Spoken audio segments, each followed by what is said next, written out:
All right, this is gonna be a full worksheet 5 walkthrough of every problem. Let me know if you have questions or if I did anything wrong. But we can go ahead and start with this graph. Looks like it's a bicycle tire.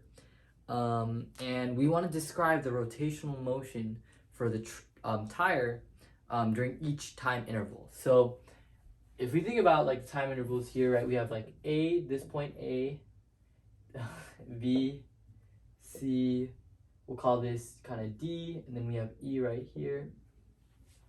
So from A to B, right, it starts at an angular velocity of 0, right? We have omega and it's 0. It's not starting at anything. And then as we go to 2 seconds, the angular velocity becomes -4, right? So it essentially has sped up, right? It's starting to speed up in the clockwise direction. Starts not rotating and it starts speeding up rotating. So we'll just kind of say starts at rest and then, I don't know, speeding up in clockwise direction. All right. Next we have from B to C, right? And from B to C, they're staying at -4. It stays at -4 the entire time.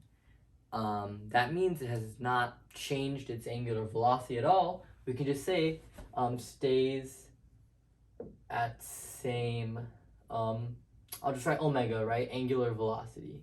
No change in that. And then from C to D to E, it has a positive slope upwards. And what we can say is that from C to D, you can tell initially it's at -4, and then the angular speed becomes 0. So, it's moving, clockwise, and then it eventually becomes 0. That's really how you could think that through. It just slows till rest.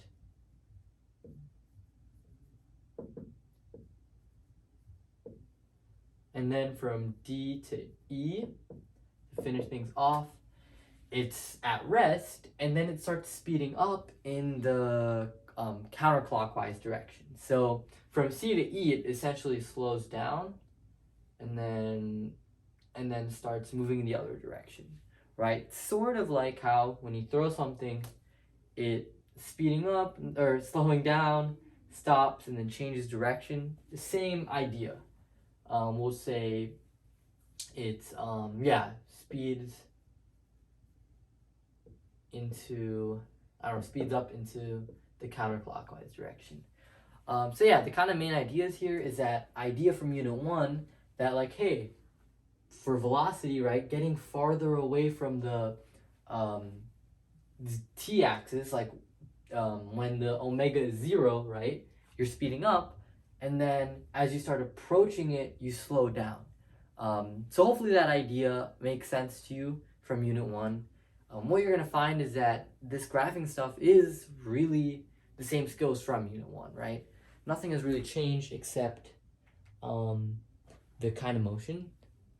So now we have to calculate the angular displacement for the tire.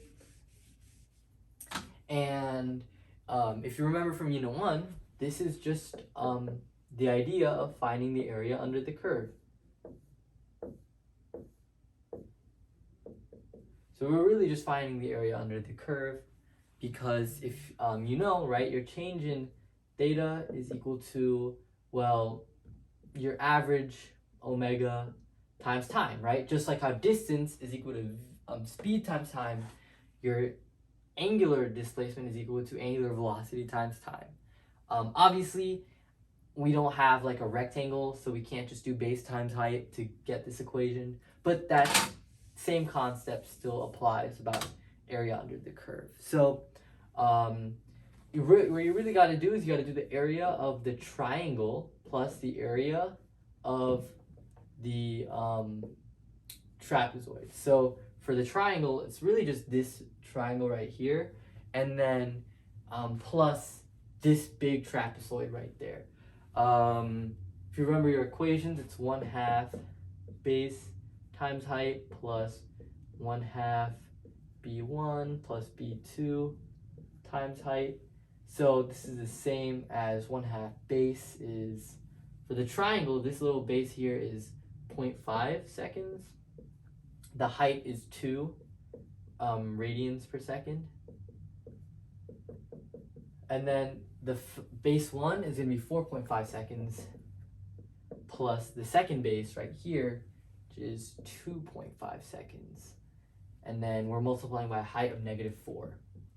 So that -4 radians per second that I'm adding on right here, it's going to make it negative, so you're really subtracting area from the triangle, which makes sense because really what we're doing is, this area is negative. The area bound by that curve is negative while this is positive.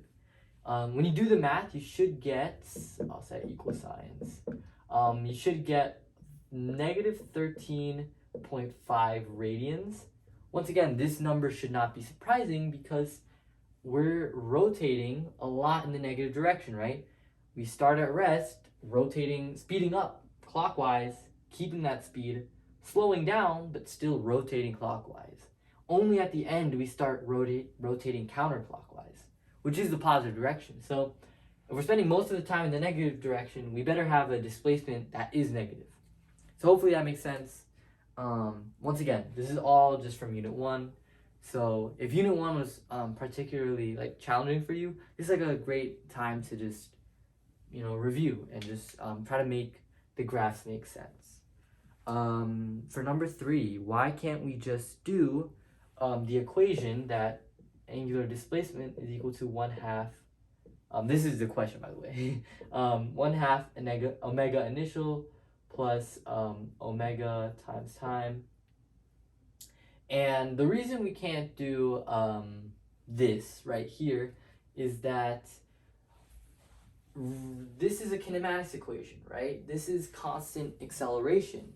And in this graph, we don't have that constant acceleration from this point all the way to that point, right? Right?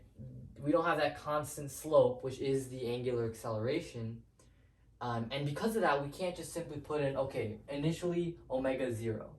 Final is, 2. The time is 5, right? We can't just do that because there are multiple accelerations here, right? Kinematics is great for a constant acceleration, but when it's changing, we can't just rely on those equations.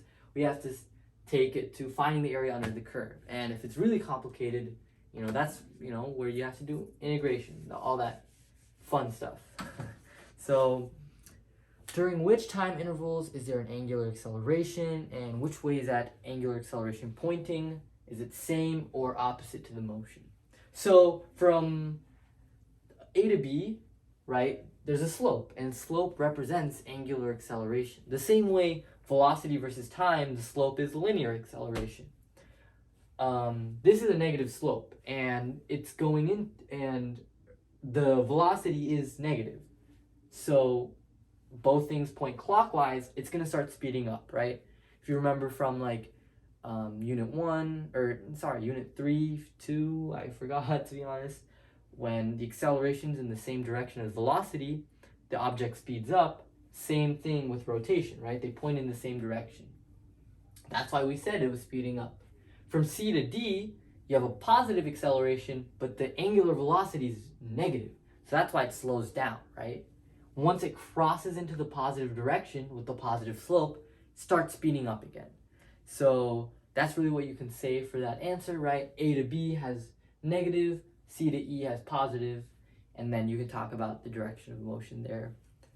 For number 5, determine the angular acceleration at 4.5 seconds. What we're really just doing here is finding the slope at 4.5 seconds. It's a constant slope, which is awesome because we can just find the slope, from here to here, and that'll work for point D. So your slope is going to be your change in omega over change in time, right? That's the angular acceleration. I did from point C to E. So the change in omega was, omega was initially -4, and I'm subtracting that by final. So 2 minus -4. And then change in time, it's from 3.5 to 5, so that's 1.5. You get overall 6 over 1.5, which is an angular acceleration of 4 radians per second squared. So yeah, once again, we're just really finding the slope. Reinforcing the key idea of like key features on a graph, what they represent, the slope being the angular acceleration. Now to finish off, we have to draw two graphs. These are always very confusing. So really try to think it through, don't rush, and you'll be fine, trust me. If we have, actually let's do it like this. We have theta right here versus time. All right, so let's think about what we've been doing so far. We found out in question 2 that the angular displacement, right? How much did it angularly displace? How much angles did it sweep out essentially? We found that it was -13.5. So wherever I put my initial theta doesn't necessarily matter, right? Because our bicycle wheel, not really a wheel, but it could be at any angle from the horizontal, right? It could be here, here, here, right? We don't know the initial theta. What we do know is that by the end of the 5 seconds, right? 5 seconds, I'll do 2, 3, 4. We'll make that 1 and 2 extra long. What we do know is by the end, it better have angularly displaced -13.5, right? So what I would even suggest try doing is plot, where you want to start, and then plot where it's going to end up, right? Based off your past calculation, and make sure everything lines up as you're graphing. If it doesn't, then you might have made a mistake with your math and or your graphing, right? So that really helps you keep things in check. It wants us to do it with specific numbers. I'm gonna kind of skip that part, at least in the video, just to save time. Yeah, what we're gonna start off with is from A to B, right? From 0 to 2 seconds, it's speeding up in the negative direction. So remember, slope on a position, theta versus time graph, right? Your angular, your angular position. It's gonna represent the slope, your angular velocity, right? So if initially the angular speed is 0, at the start, our line is gonna be flat. And then as we speed up, the slope is the velocity, so our slope needs to get steeper by the time we get to 2. So we got to draw something like that. So yeah, once again, slope or velocity is the slope on a theta versus time graph, angular velocity. And then it's going to start to kind of at 2 to 4 or 2 to 3.5. It's going to have no change in velocity, right? It stays at the same velocity. So our slope cannot curve, right? It has to be a straight line to keep a constant slope, because slope is velocity, right? It's our angular velocity. To end things off, we gotta, I kind of drew this too high. Let me draw like right here to make everything line up. We have to now figure out, okay, how we have 3.5, 4.5, it's, sorry, I'm blanking. It's slowing down to 0. So at 4.5 seconds right here, once again, we need that flat line to indicate no velocity. Its theta is not changing. So we can kind of draw that in, right? It's slowing down. And then at 4.5 seconds, it's speeding up in the opposite direction. And what you should be doing is calculating the numbers. So for example, if this is point B, then in order to figure out how much did it angularly displace, you'd have to find like the area under the curve for that section, right? Once you do that for all kind of points, it should line up to 13.5. This is kind of what I drew. I'll kind of show right here. That's kind of what I drew right there, in terms of numbers and angles. Could be wrong, you can let me know and correct me. But yeah, that's kind of how I would draw something like that. And key things to know, right? In our graph, it only started to change direction at 4.5 when it started going the opposite way. My graph shows that here too. At 4.5 is the only time it starts moving upwards. Other than that, it's moving downwards. So that's one thing to keep in mind. Other than that, really, it's just repeat from skill or unit 1, right? Graphing. So hopefully it's a good refresher. I'll end things shortly with the angular acceleration versus time. I hope you find that a lot easier, because really we're just graphing the slope. I drew that a lot bigger, I feel like. But from A to B, we have a slope of -2. And slope is, the angular acceleration. So -4 divided by 2, that's a slope of -2. I draw in my graph like so. From B to C, there's 0 slope, right? Because slope is, it's a horizontal line. So I draw that back in here. We calculated a slope from C to E to be 4. So I can draw in that +4. Once again, should look something more like this. Hopefully, yeah. But, yeah, once again, all kind of refresher. Even though we're studying a new form of motion, the same skills still apply. So, yeah.